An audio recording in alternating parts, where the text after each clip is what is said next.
So, good day po sa inyo, no? Our topic for today is raid. Mala one-stop shop na drug den ang nilusob kanina ng mga pulis sa Quezon City. Sa bisa ng search warrant, pinasok ng PDEA NCR ang mga bahay ng 4 na babaeng drug suspect. Okay, first, what is the definition of raid? So, what is raid? Raid, by definition, is a surprise invasion of a building or an area where it is a small-scale attack of a limited territory. Surprise, So, ano nga ba yung raid, no? What kind of operation, what kind of law enforcement operation is a raid? Or is it an entirely different operation? So, ang raid po, basically, is like effecting a search warrant. Sa bisa ng search warrant, So, ano nga ba ulit yung mga requirements and requisites sa pag-conduct ng operation ng search warrant? Authorization is given by the court primarily. And then, the general time or of execution ng search warrant is daytime. So, umaga po ginagawa. Same with the raid. Unless otherwise, it is provided sa mismong search warrant that you can conduct the raid or the search warrant rather at night. Yun lang po yung circumstances na pwede pong mag-conduct ng raid ng gabi. Otherwise, hindi po basta-basta pinapayagan or magiging illegal na po yung conduct ng raid. Ngayon, so ang raid po, again, parang search warrant lang siya. The difference is, may surprise. Surprise, Hindi pa ba sapat yung narinig nyo? Ulit-ulitin ko pa ba? Okay? It is done swiftly and with the element of surprise. Not known to the subject or the target. Ang pinakakailangan tandaan sa raid is raid or the search warrant, no, is conducted with coordination of the local police stations kung saan or kung sino yung may jurisdiction over the address or the venue kung saan po gaganapin yung search warrant or yung raid. Okay?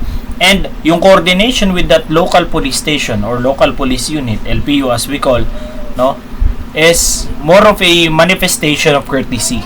So, respeto po dun sa unit which has jurisdiction over the target. And in addition to that, kaligtasan din po or additional safety para sa mga magkakandak ng raid. Bakit? Kasi yung mga local police unit and local police stations na yan po yung may impormasyon regarding dun sa residents, dun sa area kung saan magkakandak ng raid, and kung ano pa yung posibleng gawin, no? Kailangan bang haras yung pagpasok, or pwedeng tawagan o kausapin, i-kumbinsihin na mag-surrender. So, yun po yung pwedeng senaryo sa pag-conduct ng raid. Kasi tatandaan po, there are no two raids alike. Iba-iba ang kaso, iba-iba ang suspect, iba-iba ang target. So, imposible pong maging parehas na parehas kung ano yung ginawa nyo sa unang raid nyo dun sa pangalawa. Lalong-lalo na kung magkaiba yung lugar at magkaiba yung suspect na ina-apprehend ninyo. Okay, ano pa mga kailangan tandaan sa raid? So, in the conduct of raid yan, unang-una sa lahat, pinagpaplanuhan po ang raid, no? It is carefully and meticulously planned para maging effective ang raid. So, ano ba ang objectives ng raid? Or para saan ba yon? Number 1, para manghuli. To effect an apprehension. To apprehend. Number 2, to obtain evidence of illegal activity by surprising the offenders in flagrante delicto. So, raid is a conduct of search warrant wherein bukod sa gusto nyo na makakita ng mga evidences or illegal substances, evidences laban sa kay suspect, at ang goal nyo rin po in the conduct of raid is to effect an in flagrante delito. Mahuli nyo sila in the act of committing the crime. Okay? Either possessing drugs, using drugs, and such. No? Ano pa? Number 3, objective is to recover stolen property. Okay. So, again, yun nga, parang same lang po siya ng search warrant. Therefore, inahanap nyo yung mga bagay na listed specifically doon sa search warrant. Ngayon, kapag isa doon sa mga nakalista na yun is stolen property, isa sa mga magandang paraan to retrieve that or para mahanap yun is through raid. Kasi with the element of surprise, they won't have the time para itago pa yung mga stolen properties na nakuha nila. So ano naman yung nakakaapekto sa effectiveness ng pag-conduct ng raid? Number one, size of the raiding party. Kung gaano karami. Okay? Mamaya may connection yan kung paano ba kasi ginagawa or what is the procedure in conducting raid. Number two, speed. Okay? Some of the raids, no, pinapractice pa ho yan. Gumagawa po ng simulations dung lugar, and gumagawa po sila ng scenarios kung saan pinapractice naman po nila kung ano yung dapat nilang gawin. Halimbawa, may sumugod na mga nakipag-arm conflict, kumbaga, may nanlaban, no? Speed, number 2. Number 3, surprise. Yan, ang pinakamahalaga or isa sa pinakamahalaga. Number 4, superiority of arms. Isa sa mga nabanggit na natin na gumagamit ng maximum firepower is the procedure regarding police preventive roadblocks, no? Doon, it was specifically stated na kailangan mag-prepare with a maximum firepower. So dito, kung base sa intelligence, no, base sa informations gathered, dapat kung ano ang dadalhin nyo, you have the superiority of arms. Bakit? This is to avoid na magkaroon po inferiority when it comes to armed confrontation na. So kung ang dala nyo lang po is handguns, no, batons lang, tapos ang kalaban nyo pala naka M16, M14, alams na, no, sumalangit na Wala na, finish na. And last but not the least, simplicity of the plan and operation. Okay? Kasama yan sa madidiscuss natin when it comes to creating an effective plan, no? Kailangan laging simple. Simple meaning it is specific and it is attainable. Okay? Huwag yung masyadong imposible. Isa pa nga sa mga topic na kailangan natin pag-usapan, paano nga ba talaga ginagawa ang raid? First of all, ang tawag sa na magkakandak ng raid is raiding party. Very self-explanatory. Raiding party. So sa raiding party, isa sa mga conduct sa paggawa ng raid, you can separate the raiding party into two. Okay? Into two sections. First, the one section will seal off the area. So ang primary goal nun is to cover and seal all the possible exits from the area kung saan gaganapin yung raid.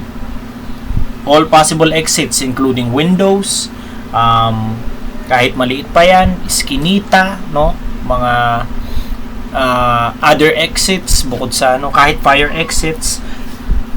And then yung isa ang magkakandak nung actual assault, wherein sila yung papasok, manunutok, magsisigawan, no, kapag may nakita na suspect, no, hanggang sa mapunta sila dun sa area kung saan mayroon nang nag-aabang. Therefore, mako-cover na sila, and then dito na papasok yung duties ng surrounding party, no, which is to apprehend the criminal or to call for surrender of criminal. Since wala na sila matatakbuhan, no, sumuko ka na lang talaga and mag-aresto na. If and ever nag-attempt pa rin na tumakas, no, they have the power and the authority to incapacitate the criminals. Incapacitate, hindi po necessarily nagagamit ng lethal force, but rather to incapacitate lang po. Immobilize in some form. Again, babalik kapag ka-violent stage, babalik tayo lagi sa force continuum. So, dito naman sa undertakings, no, basahin ko lang muna. Undertakings, as in purely military operations, a raid to be successful must have the following elements. Okay, linawin ko lang. Though raid is one kind of operation in the PNP or the police officers, no, ang raid po pala is pasok sa internal security operations, ISO. Di ba, in first discussion natin na meron pong 7 categories ng operations ng law enforcement. And ang raid po falls under the internal security operation. And it is primarily conducted with the help of other agencies and other law enforcers, such as, lalong-lalo na when relates to drugs, no, PDEA, NBI, okay? Those are the agencies and other law enforcements na tinutulungan po ng PNP in the conduct of raid or nagre-request ng coordination with the PNP. Okay, balik tayo kay undertakings. Okay, so gusto ko lang i-emphasize dito, number 1, of course, may mission, meron kayong target, meron kayong goal, meron kayong objective. Number 2 is reconnaissance. Sa hindi nakakaalam, no, what is reconnaissance? Reconnaissance is going to one place and like surveying the place, no? Aalamin mo po or magagather ka ng information doon sa lugar, no, kung saan gaganapin yung raid. Okay, you may use disguise o kaya you may use some kind of surveillance para lang po makagather ka ng information doon sa lugar. Reconnaissance is usually done by going to the place mismo. Pupunta ka mismo dun sa lugar and having your having your disguise, or ang goal mo is hindi ka mahalata ng mga tao at makagather ka lang ng information regarding sa location, dun sa internal structure ng building na i-raid ninyo or kahit sa external structures na magagamit nyo yung informations kapag nag-conduct na kayo ng raid. Okay? Yun lang po yung pinaka gusto kong i-emphasize dito. Yung plans, magkakaroon tayo ng discussion talaga purely about sa pagplano, hindi lang sa raid. Generally, pagplano. Okay, of course, merong instructions, orders, and execution.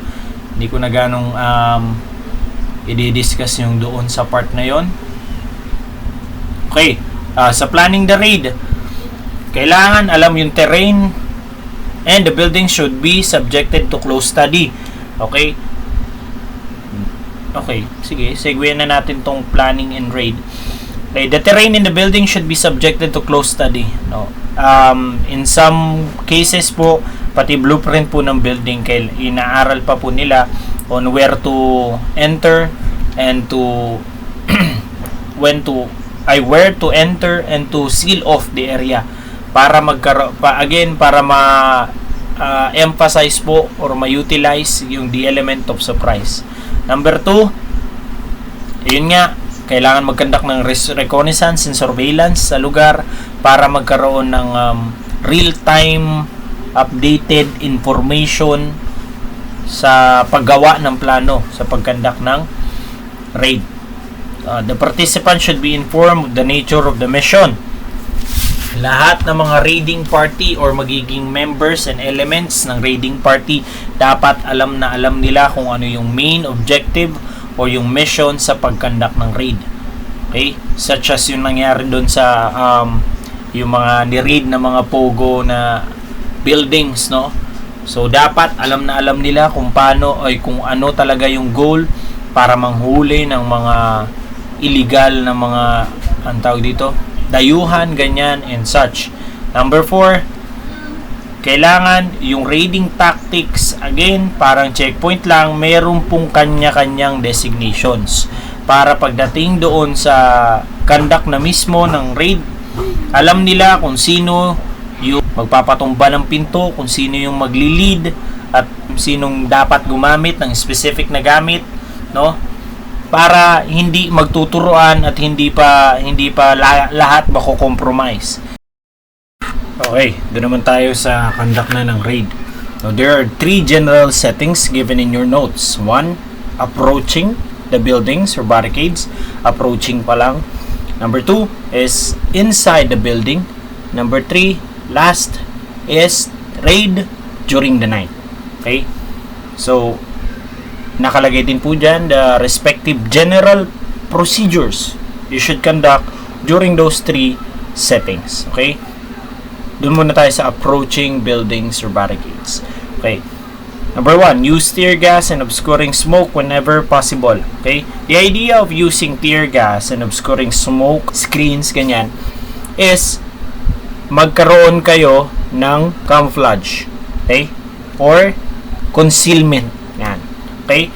Again, tear gas and smoke screens are used para magkaroon po ng concealment. Okay? Kung meron naman pong objects to conceal you, then it is not needed to use those things. Number 2, Katulad ng ibinanggit natin kanina, so there will be a section of the raiding party that will cover all the exits and surround the area para ma-prevent any attempts and escapes na mangyayari. Number 3, select adequate cover for all firing points.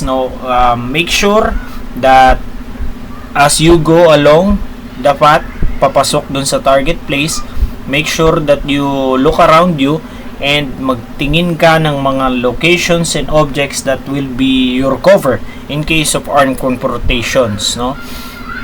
Number 4, advance in stages from one covered position to another, protecting flanks. Okay, number 1, kailangan tandaan doon sa linya na yon is advance, meaning pag-approach or pag-abante towards the target. And the flanks is the rear side of your team. Okay, yung likod ninyo, your number 6. So, idea naman sa pagka-conduct or pag-advance in a zigzag manner, sabihin ko na agad, in that manner, kapag may wag naman sana may tinamaan sa inyo during the conduct of raid, the others would be safe. Okay, meron pa po silang chance to make their cover. Kesa naman pag kayo ay naka-column formation na hindi lahat is may visual, merong visual sa harapan, kapag binaril kayo, dire-diretso yung pagbaril sa inyo, wala, ubos kayo. Wala na, finish na. Okay? So kapag zigzag, yan, meron pa, magkakaroon kayo ng time na separated kayo ng mga elements, pero hindi ganun kalayo, and therefore may chance kapag ka nakita yung isa sa inyo, yung iba makakagamit pa ng advantage ng concealment and the element of surprise to pursue the mission. Okay? Ano pa? Kailangan, yan, in the conduct of raid, if necessary, kailangan meron kayong snipers sa area, lalo na kung expected ang armed confrontation in the conduct of the raid. Okay, doon naman sa inside the buildings. Again, take advantage of the cover and concealment kung meron. Kapag locked ang door, kick it down or use the battering ram. Okay? Yung panggiba ng pinto. Ano pa? So, a non-burning type tear gas grenade, again, para ma-emphasize nyo po yung element of surprise, magkaroon kayo ng concealment. Ito pa, kailangan kapag poor lighted yung lugar, make sure that maka-adjust yung mata. Okay? Or, better yet, magkaroon kayo ng mga equipments, special equipments to give you aid sa sight ninyo, such as night visions and infrared kung meron man, and firearms at ready position. So yung mga firearms po is nakataas, okay, nakatutok kung saan man kayo humaharap. Ano pa? Yun lang naman ang pinakakailangan alamin dito sa inside the building. Dito naman tayo sa night raid tactics. Okay, number 1, again, block all possible exits. Ano pa? Confine silent night entry to one point only. Okay, kapag gabi, i-utilize din yung katahimikan ng paligid para hindi ma-compromise yung raid ninyo, na once na magkaroon ng sound na posible pong ma-compromise or magkaroon ng aberya sa pagkandak ng raid.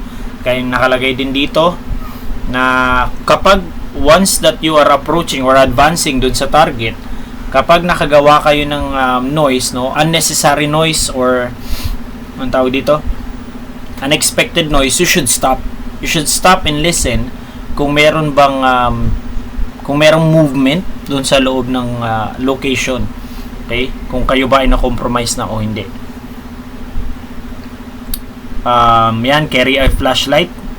Tapos ito, mahalagang paalala.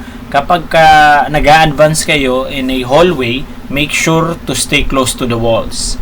Bakit naman ganyan? Okay? Kapag kayo po ay nasa gitna ng hallway, unang-una sa lahat, you are very obvious to the eyes kahit po madilim. Number 2, you sticking to the walls at if ever that you are burn out, no, nakita kayo, kapag kayo po pinaputukan and you are near the wall, mas malaki po ang tsansa ninyo na hindi tamaan.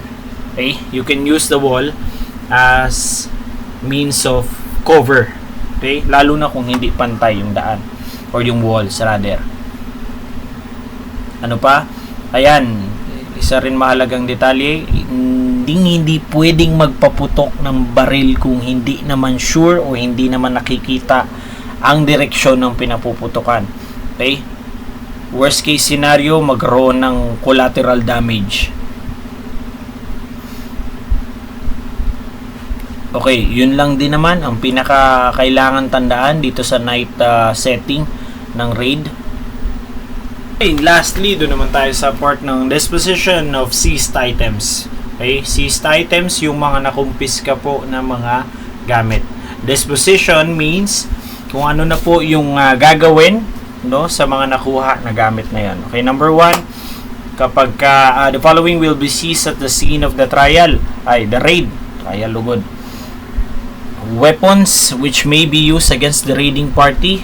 Again, yung mga firearms, may lisensya man yan o wala. No? Again, same with the principles and procedure in conducting a search warrant. Ano pa? Ito medyo kakaiba, which might be used in the means of suicide. Ayan, kailangan pong i-prevent ang mga target na mag-suicide. Letter C, but be used in escaping, of course. And ito na, proceeds of fruits of the crime.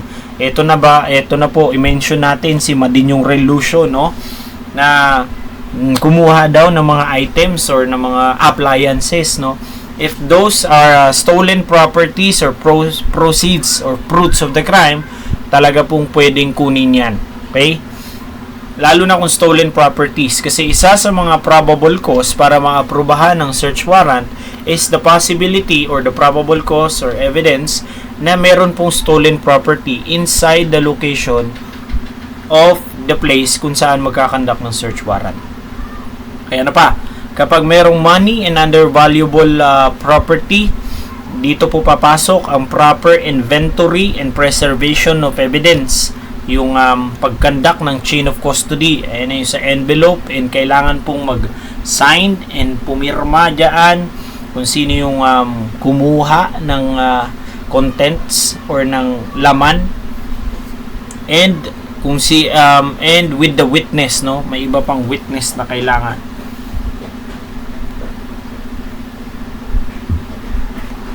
Doon naman tayo sa mga items na hindi nakalagay doon sa search warrant. Kapag illicit or contraband, kailangan pa rin kumpiskahin. Okay? Kung yan po ay can be used in a crime, that should be seized pa rin. Okay? Non-contraband articles nakalagay na dyan ay kailangan isauli at hindi na dapat pang kunin nung una pa lang. Okay? Non-contraband, hindi na po dapat kunin pa. Okay?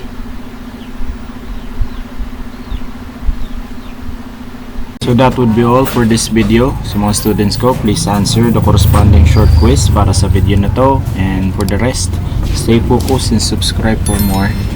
Thank you.